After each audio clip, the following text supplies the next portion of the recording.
Today, me and my friend Micah platinum Borderlands the pre-sequel with our favorite main character, Jackie. We hopped into our first playthrough, and for shits and giggles, I chose Claptrap. Clappy! This is what I bought you! Which turned out to be the best decision I made later on. Starting up our what we assumed to be a quick and easy plat, and headed off to our first boss, Flame Knuckle. After killing him, we head over to grab our first Aussie kit, and with it, a trophy. The cool thing about this game is that it's based in space, so there's low gravity, but that's about it. And not too long after we grabbed our Oz kits, we headed over to the objective, and in doing so, I reached level 5.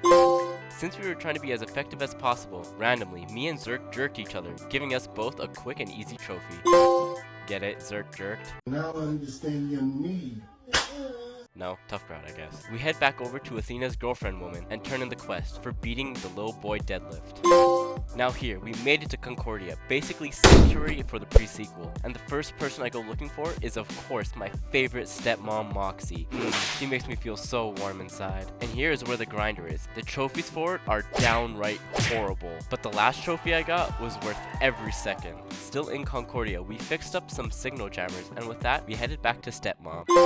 After we did some shenanigans and fought Red Belly, we headed back over to Concordia and confronted the Mayor for working with Zarkon. So to stop this madness, Jack cuts off a loose end, killing the Mayor. And not too long after that, like in all Borderlands games, I got to level 10.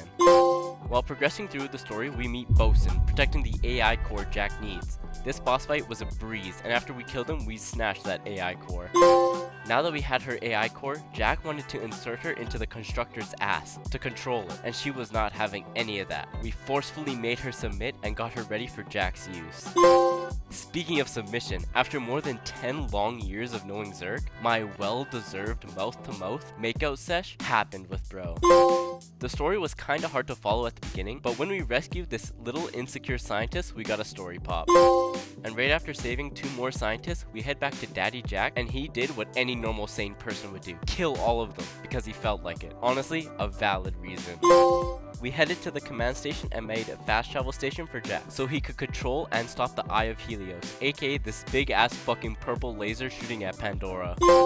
Now that we were heading our way down to the Eye, we of course get stopped by Zarpade, and she threatens us with her massive chode, but since Daddy Jack was bored, he just shot her. We headed to the Eye of Helios and overdosed it with slag, shutting it down, and while we tried to reboot it, we got betrayed by everyone. Instead of regaining control over the laser, they created a black hole, almost killing us.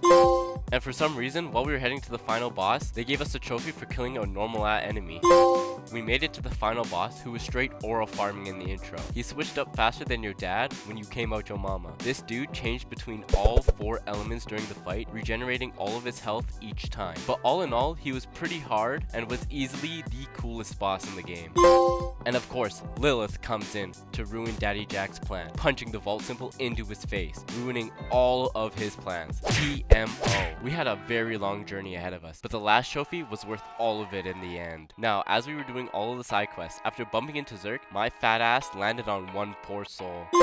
And since XP per kill is shared in all Borderlands games, Zerk touched someone and got me to level 25. We headed back to Concordia, and before we went to mommy, we headed over to the grinder and grinded all my ball hair up. It was kinda getting long.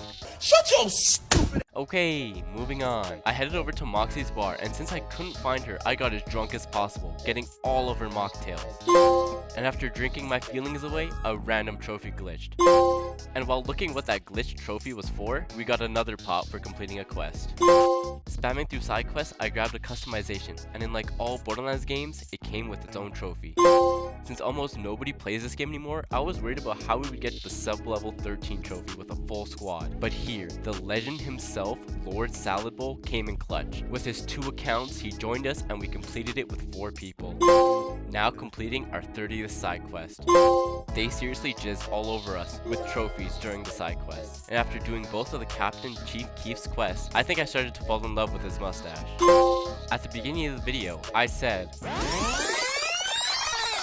I chose Claptrap, which turned out to be the best decision I made later on. Here it is, the completely RNG based trophy that needs you to get all of Claptrap's abilities. And after 15 hours of playing, I got the last one I needed.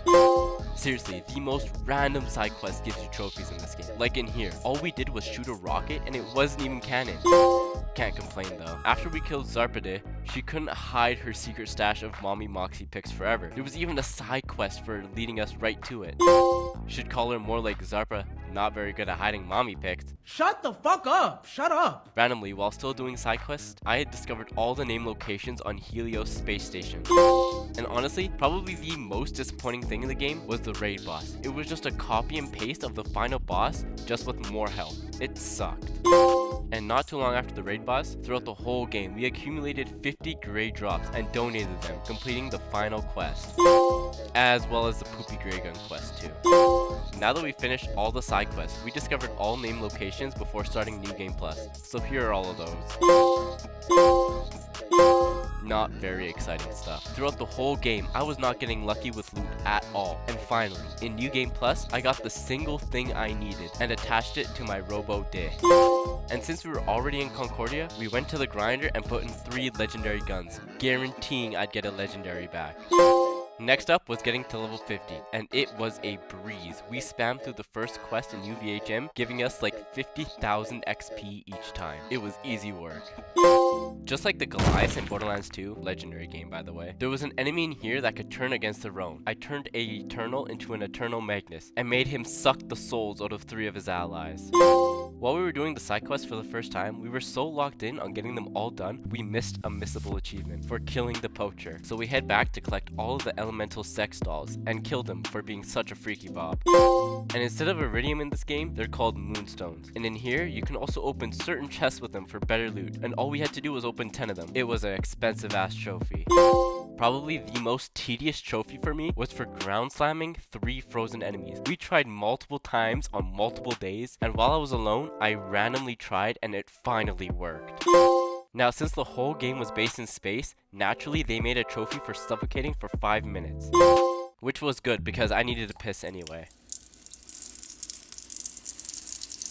Now was the time I had to use each Vault Hunter and get their own action skill trophy. Nothing much to it. First was Wilhelm, then Nisha, and lastly Athena. Now, while we were doing all the badass challenges for probably the most annoying trophy in the game, I reached badass rank 2500, allowing us to take out Excalibastion's small tip from the stone. Speaking of badass challenges, I finally completed level 1 of all challenges on Claptrap. And finally, the best trophy to ever exist in the game, bringing out your inner phase apex and getting a 360 no scope. And right after that peak trophy came the platinum. Like and subscribe to see more great content like this. Whack.